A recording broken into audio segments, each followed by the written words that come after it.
Izin Yai Anis. Saya Yan Barusar dari Lampung Demokrasi Studies. Yang ingin saya tanyakan pertama itu terkait dengan Lampung ini mayoritas petani Pak Anies. Tapi hampir setiap generasi yang masyarakat itu tidak pernah merasakan kesejahteraannya. Nah, bagaimana sistem yang akan Pak Anies bangun ke depan kalau Bapak jadi presiden untuk menciptakan kestabilan harga agar kemudian para petani bisa mendapatkan kepastian setiap hasil buminya akan dijual. Karena kan setiap hasil bumi naik atau tinggi maka kemudian harganya turun. Hukum ekonominya kan begitu. Kalau barangnya sedikit maka harganya naik. Nah, itu kan akibatnya setiap tahun pendapatan para petani kopi, padi, lada dan lain-lain itu sama saja. Jadi kesenjangan sosial itu tetap terus dirasakan oleh para petani khususnya di Lampung. Begitu Pak Anies. Terima kasih. Yan Barusal Pak. Panggilannya Cur. CUR.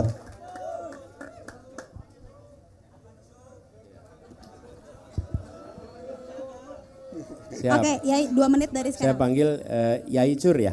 Siap, Yai Anis. Ya, Yai Cur. Terima kasih. Ini sebabnya mengapa kami berpandangan anggaran pemerintah itu tidak dialokasikan untuk membangun food estate, tapi justru untuk kontrak farming. Ya, apa artinya kontrak farming? Kontrak farming itu bukan mengontrak petani sebagai buruh, bukan. Tapi petani melalui Gapoktan atau melalui koperasinya itu menghasilkan produksi beras, gabah ya. Kemudian ada pembeli yang memiliki kontrak kerja selama tahun yang disepakati. Kami pernah mengerjakan itu, Yai Cur, di Jakarta. Jadi kami di Jakarta itu kan nggak punya sawah, tidak punya produksi beras. Jadi kami bekerja sama dengan Gapoktan, dengan koperasi, kerjasama kontrak 5 tahun, disepakati range harganya. Paling rendah berapa, paling tinggi berapa, selama 5 tahun. Nah, dengan adanya kontrak itu, petani itu menanam dengan rasa tenang. Karena dia tahu sudah akan ada pembeli. Dan kami di Jakarta tidak khawatir karena kami tahu kami akan dapat pasokan dengan harga yang range-nya sudah disepakati. Lalu bagi petani, adanya kontrak itu, dia bisa mendapatkan kredit untuk mekanisasi pertanian.